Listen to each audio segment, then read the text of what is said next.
frères, soyez bénis en ce jour. Aujourd'hui, c'est l'évangile selon saint Luc, chapitre 12, versets 39 à 48.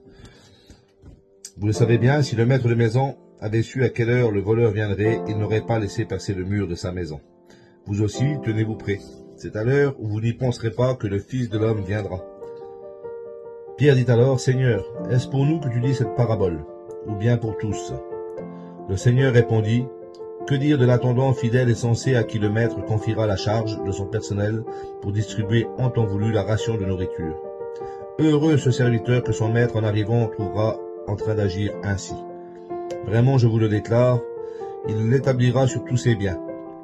Mais si le serviteur se dit en lui-même, mon maître tarde à venir, et s'il se met à frapper les serviteurs et les servantes, à manger, à boire et à s'enivrer, alors, quand le maître viendra, le jour où son serviteur ne s'y attend pas et à l'heure qu'il ne connaît pas, il l'écartera et lui fera partager le sort des infidèles. Le serviteur qui, connaissant la volonté de son maître, n'a rien préparé et n'a pas accompli cette volonté, recevra un grand nombre de coups. Mais celui qui ne le connaissait pas et qui a mérité des coups pour sa conduite, celui-là n'en recevra qu'un petit nombre. À qui on a beaucoup donné, on demandera beaucoup. À qui on a beaucoup confié, on réclamera davantage. Parole du Seigneur. Seigneur, je te rends grâce, je te bénis.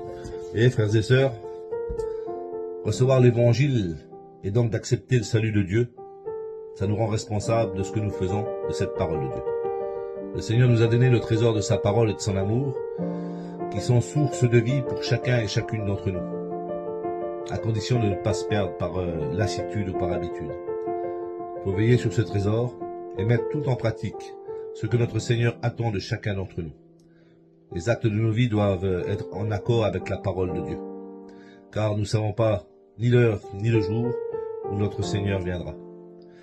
Soyons prêts, soyons vigilants, soyons en tenue de service à chaque instant de nos vies ici-bas. Vous savez, quand on prend une responsabilité dans l'Église, une responsabilité envers nos frères et sœurs, et puis une responsabilité envers notre Seigneur, c'est qu'on agit en connaissance de cause. C'est-à-dire que demain, si je prends la responsabilité d'aller annoncer la parole de Dieu, ma vie, le témoignage de ma vie doit être en rapport avec cette parole de Dieu. Et le Seigneur nous dit dans cette parole aussi que à celui qu'on a donné beaucoup, le Seigneur il nous donne des grâces exceptionnelles, de pouvoir discerner, de prier, de pouvoir prêcher cette parole. Si le Seigneur nous donne ça parce que nous, de nous-mêmes, nous ne pouvons rien faire, c'est qu'il nous fait la grâce de son Esprit Saint. Et s'il nous fait ces grâces-là, c'est qu'il nous donne beaucoup, bien sûr, et il nous sera demandé beaucoup. Et ça me fait penser que celui qui est un peu dans les choses du monde et puis qui ne connaît pas trop l'Église ou les volontés de notre Seigneur, il peut faire des choses et puis au jour de son jugement, le Seigneur il dit voilà, tu seras jugé parce qu'on sera tous jugés, mais moins sévèrement parce que tu ne connaissais pas, tu n'étais pas au courant et tu t'étais pas engagé. Mais je pense que notre engagement, vous savez, il n'y a pas besoin d'avoir 40 quelques années pour prendre un engagement. Notre engagement, on l'a pris directement quand on a reçu notre baptême. Parce qu'à travers notre baptême, nous sommes prêtres, prophètes et rois. Et le Seigneur nous demande d'être à son image, puisqu'il nous a créés à son image. Et de ne pas s'éloigner de cet évangile de paix, de ne pas se perdre.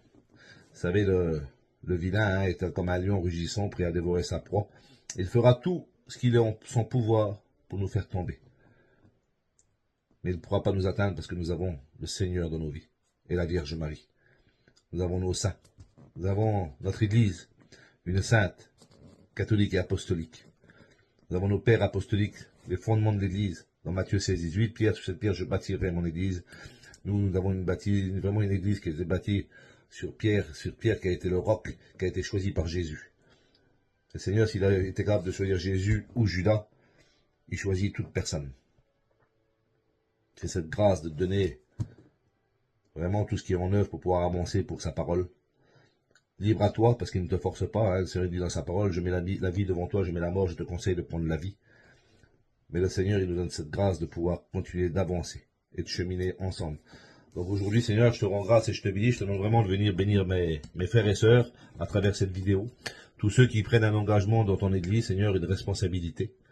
Ou simplement tous ceux qui peuvent aller tous les dimanches faire ce corps à corps et ce cœur à cœur avec toi à travers l'Eucharistie à la Sainte Messe. Seigneur, je te les confie, je te confie leur foyer, leur travail. Merci Seigneur pour cette parole, Seigneur, qui nous demande d'être vigilants, parce que nous ne savons pas à quelle heure tu viendras, Seigneur Jésus. Soyons prêts, aujourd'hui, demain et après-demain, peut-être maintenant, Seigneur Jésus, parce que telle est ta volonté, Seigneur, c'est de nous sauver tous. Tu ne veux perdre aucun. Dans Jean 6, 37, 40, tu le dis toi-même, que tous ceux que le Père m'a donnés, que je n'en perde aucun, mais que je le ressuscite au dernier jour. Ah, Seigneur, c'est ce que nous devons, nous voulons au bout de cette persévérance, de ce cheminement, Seigneur, c'est aller jusqu'à toi, Seigneur Jésus, pour être dans ton royaume, Seigneur, avec toi, et pouvoir te louer éternellement. Soyez bénis, frères et sœurs, en ce jour, et à bientôt. Amen.